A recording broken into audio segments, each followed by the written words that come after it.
chronic fatigue and diet. So one thing that's really important with chronic fatigue is that you cut out added sugar wherever possible, because if you cut out added sugar, you're going to level your body's blood sugars, which means that you're not going to release cortisol when you have what's called a dip or a crash.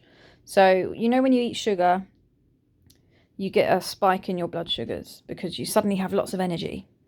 But then you have a crash afterwards. And that would be then when your body releases cortisol to give you energy to get through that crash.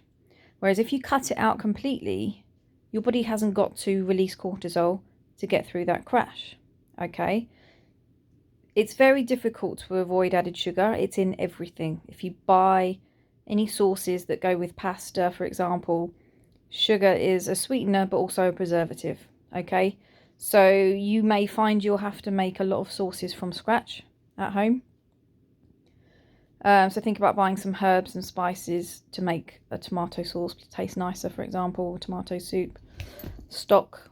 If it's just got a little bit of sugar in it, it's not the end of the world. So the way that you know how much sugar content is in it is not by looking at the carbs and the sugar. It's not that section you're looking at. You're looking at the list of ingredients. So it will say tomatoes, and then it will say water, and then it will say sugar, possibly. So if it's the second or third or fourth ingredient on the list of loads of ingredients, you know that that's quite a lot of sugar in there. Whereas if sugar is at the end of the ingredients, near where it might have a bit of ginger in there or a bit of black pepper, say, then you know it's only got a little bit of sugar in there. Okay, so avoid it if you can. As I said, it is in a lot of things. Use alternatives such as, more natural sugars. Natural sugars found in fruits, not so bad for you, okay? Maple syrup, for example, instead of golden syrup or added sugar. Agave syrup is another one. Stevia.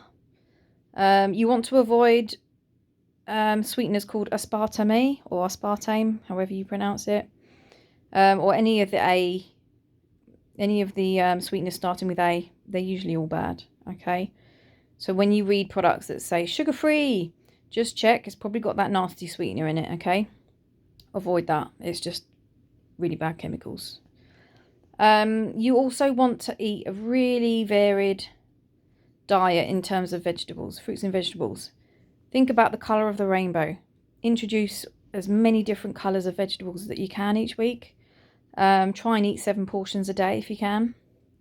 And ideally organic. So any fruit or vegetable that cannot be peeled, try and get organic versions, because they will not be sprayed with pesticides and chemicals. Okay, you're going to be absorbing that into your body, all those chemicals. It's the same reason why meat is very inflammatory, because you're eating whatever that animal has eaten, and that animal might have been pumped with antibiotics all its life so that it keeps producing good food and it stops it getting poorly or whatever. So really think about going back to basics. Start cooking from scratch at home and look out on the ingredients list for any sugar.